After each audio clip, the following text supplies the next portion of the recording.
Carrot ಹಲ್ವಾವನ್ನು ನೀವು ಹಲವಾರು ಬಾರಿ ಮಾಡಿರ್ತೀರ, ಹಾಗೆ ತಿಂದೂ ಇರ್ತೀರ. ಇವತ್ತಿನ ವಿಡಿಯೋದಲ್ಲಿ ಕ್ಯಾರೆಟ್ ಹಲ್ವಾಗಿಂತಲೂ ರುಚಿಯಾಗಿರುವಂತಹ ಒಂದು ಸಿಹಿ ತಿಂಡಿಯನ್ನು ಮಾಡಿ ತೋರಿಸ್ತಾ ಇದ್ದೀನಿ. ಈ ಸ್ವೀಟ್ ಮಾಡೋದು ತುಂಬ ಸುಲಭ, ಹಾಗೆ ರುಚಿಯಂತೂ ತುಂಬಾ ಅದ್ಭುತವಾಗಿರುತ್ತೆ. ಬನ್ನಿ ಇದನ್ನು ಹೇಗೆ ಮಾಡೋದು ಹಾಗೆ ಏನೆಲ್ಲ ಸಾಮಗ್ರಿಗಳು ಬೇಕಾಗುತ್ತೆ ಅಂತ ನೋಡೋಣ. ಹಲೋ ಫ್ರೆಂಡ್ಸ್, ನಮಸ್ತೆ. ಶ್ರೀ ಮ್ಯಾಜಿಕ್ ಕಿಚನ್ಗೆ ಸುಸ್ವಾಗತ. ಈ ಸ್ವೀಟ್ ಮಾಡೋದಕ್ಕೆ ನಾನು 3 ಕ್ಯಾರೆಟನ್ನು ತೊಗೊಳ್ತಾ ಇದ್ದೀನಿ. ಸುಮಾರು 200 ಗ್ರಾಮ್ಸ್ ಆಗೋಷ್ಟು ಕ್ಯಾರೆಟ್ ತೊಗೊಂಡಿದ್ದೀನಿ. ಇದನ್ನು ನಾನು ಕ್ಲೀನ್ ಮಾಡ್ಕೊಳ್ತಾ ಇದ್ದೀನಿ. ನೋಡಿ, ಈ ರೀತಿ ಸಿಪ್ಪೆ ಎಲ್ಲ ತೆಗೆದ್ಬಿಟ್ಟು 3 ಕ್ಯಾರೆಟ್ನಂತೂ ರೆಡಿ ಮಾಡ್ಕೊಂಡಿದ್ದೀನಿ. ಹಾಗೆ ಇದನ್ನು ಚಿಕ್ಕದಾಗಿ ಕಟ್ ಮಾಡ್ಕೊಳ್ತಾ ಇದ್ದೀನಿ. 3 ಕ್ಯಾರೆಟನ್ನು ಕಟ್ ಮಾಡ್ಕೊಂಡು ಇಟ್ಕೊಂಡಿದ್ದೀನಿ. ಕಟ್ ಮಾಡ್ಕೊಂಡಿರುವಂತಹ ಈ ಕ್ಯಾರೆಟನ್ನು ಒಂದು ಮಿಕ್ಸಿ ಜಾರ್ಗೆ ಹಾಕ್ಕೊಳ್ತಾ ಇದ್ದೀನಿ. ಇದನ್ನು ರುಬ್ಕೊಳ್ತಾ ಇದ್ದೀನಿ. ಸ್ವಲ್ಪ ಹಾಲನ್ನು ಸೇರಿಸ್ಕೊಂಡು ಇದನ್ನು ಚೆನ್ನಾಗಿ ರುಬ್ಕೊಳ್ಬೇಕಾಗತ್ತೆ. ಹಾಲು ಅಥವಾ ನೀರನ್ನು ಸೇರಿಸ್ಕೊಂಡು ಕ್ಯಾರೆಟನ್ನು ನುಣ್ಣಗೆ ಗ್ರೈಂಡ್ ಮಾಡ್ಕೊಳ್ಬೇಕು. ನೋಡಿ, ಈಗ ನುಣ್ಣಗೆ ಗ್ರೈಂಡ್ ಮಾಡ್ಕೊಂಡಿದ್ದೀನಿ. ಈಗ ರೆಡಿ ಮಾಡ್ಕೊಂಡಂತಹ ಕ್ಯಾರೆಟ್ ಪ್ಯೂರಿಯನ್ನು ಒಂದು ಮಿಕ್ಸಿಂಗ್ ಬೌಲ್ಗೆ ಸೇರಿಸ್ಕೊಂಡು ಇದನ್ನು ಸೈಡಲ್ಲಿ ಇಟ್ಕೊಂಡಿರ್ತೀನಿ. ಈಗ ಒಂದು ಮಿಕ್ಸಿ ಜಾರಿಗೆ ಸುಮಾರು 1 ಕಪ್ ಆಗೋಷ್ಟು ಬಾಂಬೆ ರವೆನ ಹಾಕ್ಕೊಳ್ತಾ ಇದ್ದೀನಿ. ಇದನ್ನು ಪೌಡ್ರ್ ಮಾಡ್ಕೊಳ್ತಾ ಇದ್ದೀನಿ. ನೋಡಿ, ಈಗ ಬಾಂಬೆ ರವೆನ ಪೌಡ್ರ್ ಮಾಡ್ಕೊಂಡಿದ್ದಾಗಿದೆ. ಮೊದಲಿಗೆ ರೆಡಿ ಮಾಡ್ಕೊಂಡಿರೋಂತಹ ಕ್ಯಾರೆಟ್ ಪ್ಯೂರಿಗೆ ರವೆ ಪೌಡ್ರನ್ನ ಸೇರಿಸ್ಕೊಂಡಿದ್ದೀನಿ. ಹಾಗೆ ಅರ್ಧ ಕಪ್ ಆಗೋಷ್ಟು ಮೈದಾ ಹಿಟ್ಟನ್ನು ಸೇರಿಸ್ಕೊಳ್ತಾ ಇದ್ದೀನಿ. ಮೈದಾ ಹಿಟ್ಟು ಬದಲಿಗೆ ಗೋಧಿ ಹಿಟ್ಟನ್ನು ಕೂಡ ಹಾಕ್ಕೊಳ್ಬೋದು. ಹಾಗೆ 4 ರಿಂದ 5 ಟೇಬಲ್ ಸ್ಪೂನ್ ಆಗೋಷ್ಟು ಹಾಲಿನ ಪುಡಿಯನ್ನು ಇದಕ್ಕೆ ಸೇರಿಸ್ಕೊಳ್ತಾ ಇದ್ದೀನಿ. ಹಾಲಿನ ಪುಡಿಯನ್ನು ಹಾಕ್ಕೊಳ್ಳೋದ್ರಿಂದ ಸ್ವೀಟ್ನ ರುಚಿ ಇನ್ನೂ ಹೆಚ್ಚಾಗುತ್ತೆ. ಹಾಗೆ 1 ಟೇಬಲ್ ಸ್ಪೂನ್ ಆಗೋಷ್ಟು ಸಕ್ಕರೆಯನ್ನು ಹಾಕ್ಕೊಳ್ತಾ ಇದ್ದೀನಿ. ಇದಕ್ಕೀಗ ನಾನು ಅರ್ಧ ಟೇಬಲ್ ಸ್ಪೂನ್ ಆಗೋಷ್ಟು ಏಲಕ್ಕಿ ಪೌಡ್ರನ್ನ ಹಾಕ್ಕೊಂಡಿದ್ದೀನಿ. ಹಾಗೆ ಚಿಟಿಗೆ ಉಪ್ಪನ್ನು ಸೇರಿಸ್ಕೊಂಡು ಇದನ್ನು ಚೆನ್ನಾಗಿ ಮಿಕ್ಸ್ ಮಾಡ್ಕೊಳ್ತಾ ಇದ್ದೀನಿ. ನೀರನ್ನು ಹಾಕ್ಕೊಳ್ತಾ ಇಲ್ಲ, ಯಾಕೆಂದರೆ ಕ್ಯಾರೆಟ್ ಪ್ಯೂರಿಯಲ್ಲೇ ನೀರಿನ ಅಂಶ ಇರೋದ್ರಿಂದ ಅದೇ ನೀರಲ್ಲಿ ಇದನ್ನು ಮಿಕ್ಸ್ ಮಾಡ್ಕೊಳ್ತಾ ಇದ್ದೀನಿ. ಈಗ ಇದನ್ನು ಚೆನ್ನಾಗಿ ಮಿಕ್ಸ್ ಮಾಡ್ಕೊಳ್ತಾ ಇದ್ದೀನಿ. ನೀರೇನು ಬೇಕಾಗಿಲ್ಲ. ಬೇಕನ್ಸಿದ್ರೆ ಮಾತ್ರ ಒಂದು ಸ್ವಲ್ಪ ನೀರನ್ನು ಹಾಕ್ಕೊಳ್ಳಿ, ಜಾಸ್ತಿ ನೀರನ್ನು ಹಾಕ್ಕೊಳ್ಳಿಕ್ಕೆ ಹೋಗಬೇಡಿ. ಈ ಮಿಶ್ರಣವನ್ನು ಹಾಗೆ 5 ನಿಮಿಷ ರೆಸ್ಟ್ ಮಾಡಲಿಕ್ಕೆ ಇಟ್ಟಿರ್ತೀನಿ. ಈಗ ಒಂದು ಪಾತ್ರೆಗೆ ಸುಮಾರು 1.5 ಕಪ್ ಆಗೋಷ್ಟು ಸಕ್ಕರೆಯನ್ನು ಹಾಕ್ಕೊಳ್ತಾ ಇದ್ದೀನಿ. ಹಾಗೆ 2 ಕಪ್ ಆಗೋಷ್ಟು ನೀರನ್ನು ಇದಕ್ಕೆ ಹಾಕ್ಕೊಳ್ತಾ ಇದ್ದೀನಿ. 2 ಏಲಕ್ಕಿಯನ್ನು ಹಾಕ್ಕೊಂಡು ಈ ಸಕ್ಕರೆಯನ್ನು ಚೆನ್ನಾಗಿ ಕರಗಿಸ್ಕೊಳ್ತಾ ಇದ್ದೀನಿ. ಗ್ಯಾಸ್ ಫ್ಲೇಮನ್ನು ಮೀಡಿಯಮ್ ಫ್ಲೇಮಲ್ಲಿ ಇಟ್ಕೊಂಡು ಸಕ್ಕರೆಯನ್ನು ಚೆನ್ನಾಗಿ ಕರಗಿಸ್ಕೊಳ್ಳಿ. ನೋಡಿ, ಈಗ ಚೆನ್ನಾಗಿ ಕುದಿ ಬರಲಿಕ್ಕೆ ಸ್ಟಾರ್ಟ್ ಆಗಿದೆ. ಇಲ್ಲಿ ತನಕ ಸ್ವಲ್ಪ ವೆಯ್ಟ್ ಮಾಡಬೇಕಾಗತ್ತೆ. ನೋಡಿ, ಈ ರೀತಿ ಚೆನ್ನಾಗಿ ಕುದೀಲಿಕ್ಕೆ ಸ್ಟಾರ್ಟ್ ಆಗಿದೆ. ನೀವು ಬೇಕಾದರೆ ಇದಕ್ಕೆ ಫುಡ್ ಕಲರನ್ನು ಹಾಕ್ಕೊಳ್ಬೋದು ಅಥವಾ ಕೇಸರಿ ದಳ ಇದರದನ್ನು ಕೂಡ ಸೇರಿಸ್ಕೊಳ್ಬೋದು, ಅಥವಾ ಬೇಡ ಅಂತಿದ್ದರೆ ಎರಡನ್ನೂ ಸ್ಕಿಪ್ ಕೂಡ ಮಾಡ್ಕೊಳ್ಬೋದು.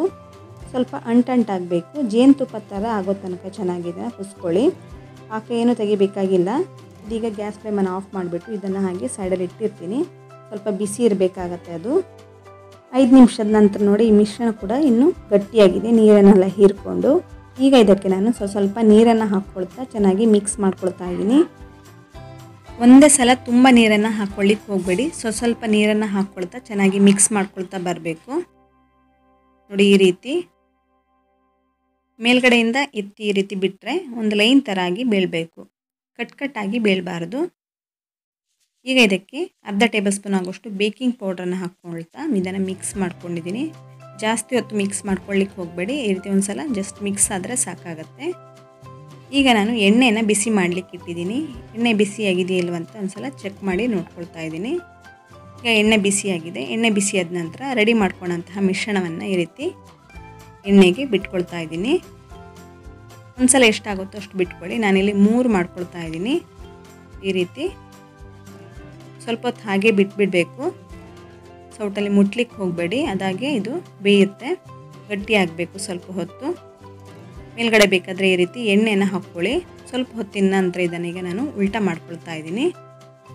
ಒಂದು ಕಡೆ ಚೆನ್ನಾಗಿ ಬೆಂದಿದೆ, ಹಾಗೆ ಇನ್ನೊಂದು ಕಡೆ ಕೂಡ ಚೆನ್ನಾಗಿ ಬೇಯಬೇಕಾಗತ್ತೆ. 2 ಕಡೆ ಚೆನ್ನಾಗಿ ಬೇಯಬೇಕು. ಹಾಗಾಗಿ ಉಲ್ಟಾ ಪಲ್ಟಾ ಹಾಕ್ಕೊಳ್ತಾ 2 ಕಡೆ ಚೆನ್ನಾಗಿ ಬೇಯಿಸ್ಕೊಳ್ಳಿ. ಮೈದಾ ಹಿಟ್ಟು ಹಾಗೆ ಕ್ಯಾರೆಟನ್ನೆಲ್ಲ ಹಾಕಿರೋದ್ರಿಂದ ಸ್ವಲ್ಪ ಹೊತ್ತು ಟೈಮ್ ತೊಗೊಳುತ್ತೆ ಚೆನ್ನಾಗಿ ಬೇಯೋದಕ್ಕೆ. ಒಳ್ಳೆ ಕಲರ್ ಬರಬೇಕು. ನೋಡಿ, ಈಗ ಸ್ವಲ್ಪ ಕಲರ್ ಕೂಡ ಚೇಂಜ್ ಆಗಿದೆ, ಚೆನ್ನಾಗಿ ಬೆಂದಿರುತ್ತೆ. ಈಗ ಇದನ್ನು ಎಣ್ಣೆಯಿಂದ ತೆಗಿತಾ ಇದ್ದೀನಿ. ಇದನ್ನು ತೆಗೆದು ಪ್ಲೇಟಲ್ಲಿ ಹಾಕ್ಕೊಳ್ತಾ ಇದ್ದೀನಿ. ಸ್ವಲ್ಪ ಎಣ್ಣೆನೆಲ್ಲ ತೆಗೆದು ಈ ರೀತಿ ಪ್ರೆಸ್ ಮಾಡಿಬಿಟ್ಟು, ಜಾಸ್ತಿ ಪ್ರೆಸ್ ಮಾಡಲಿಕ್ಕೆ ಹೋಗಬೇಡಿ. ಇನ್ನೊಂದು ಸಲ ನಾನು ಉಳಿದ ಹಿಟ್ಟನ್ನು ಕೂಡ ಹಾಕ್ಕೊಳ್ತಾ ಇದ್ದೀನಿ. ಎಲ್ಲವನ್ನು ಕೂಡ ಹಾಗೆ ಇದೇ ರೀತಿ ಬೇಯಿಸ್ಕೊಳ್ತಾ ಇದ್ದೀನಿ, ಉಲ್ಟಾ ಪಲ್ಟಾ ಹಾಕ್ಕೊಳ್ತಾ. ಮೊದಲಿಗೆ ರೆಡಿ ಮಾಡ್ಕೊಂಡಿರೋದನ್ನು ಸಕ್ಕರೆ ಪಾಕಕ್ಕೆ ಹಾಕ್ಕೊಳ್ತಾ ಇದ್ದೀನಿ. ಸಕ್ಕರೆ ಪಾಕ ತುಂಬ ತಣ್ಣಗಿದ್ರೆ ಸ್ವಲ್ಪ ಬಿಸಿ ಮಾಡ್ಕೊಳ್ಳಿ. ತಣ್ಣಗಿರುವಾಗ ಹಾಕ್ಕೊಳ್ಳಿಕ್ಕೆ ಹೋಗಬೇಡಿ. 4 ರಿಂದ 5 ನಿಮಿಷ ಇದನ್ನು ಸಕ್ಕರೆ ಪಾಕದಲ್ಲಿ ಇಟ್ಟು ನಂತರ ತೆಗಿತಾ ಇದ್ದೀನಿ. ಒಂದು 5 ನಿಮಿಷ ಆಗಿದೆ. ಸಕ್ಕರೆ ನೀರನ್ನೆಲ್ಲ ಚೆನ್ನಾಗಿ ಹೀರ್ಕೊಂಡಿರುತ್ತೆ. ಎಲ್ಲವನ್ನು ಕೂಡ ಹಾಗೆ ಅದೇ ರೀತಿ ಸಕ್ಕರೆ ಪಾಕದಲ್ಲೇ ಹಾಕಿಬಿಟ್ಟು ಡಿಪ್ ಮಾಡಿ ಇದನ್ನು ತೆಗೆದು ಸರ್ವ್ ಮಾಡ್ತಾಯಿದ್ದೀನಿ.